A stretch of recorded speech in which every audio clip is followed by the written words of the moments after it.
Hello guys, assalamualaikum. Ito gumawa ang lola ninyo ng turon ng gulay. Yung spring roll ba?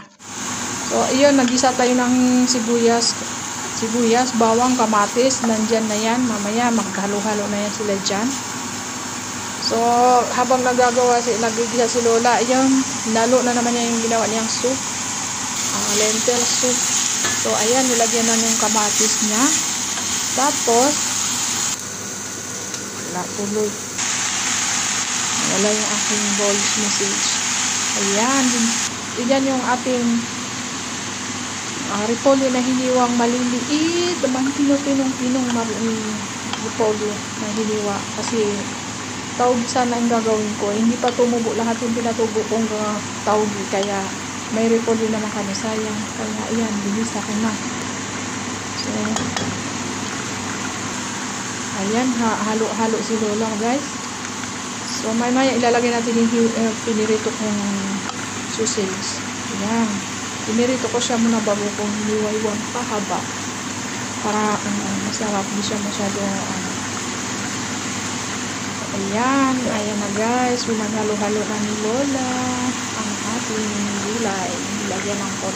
Pero yung sausage guys, halal yan. Beef yan. Ito yan. Ito yan sa Turkey, halal. So ngayon, pinabili ko si lolo ninyo ng ng pang-wrap, lumpia wrapper. Ay, ito ang binili niya. Pagdating niya, parang kumot. Nakatupi. 3 piraso yan. Pero, ang gagawin ko na lang, pagliliitin ko yung isa. Kuha na lang tayo ng isang piraso. Tapos yung dalawa, tabi na lang natin mamaya para sa susunod. Gagawa ulit ako pag naano na yung lumpia wrap. Yung ko doon, tahugi. Ayan, guguntingin na ni lola ninyo.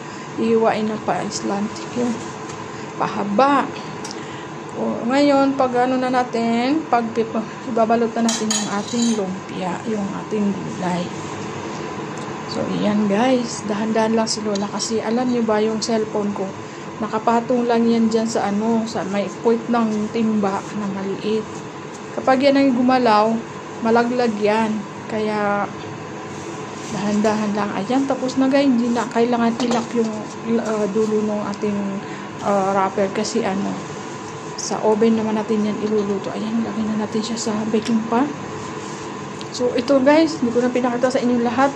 Yan na lang. Tapos na natin ibalot.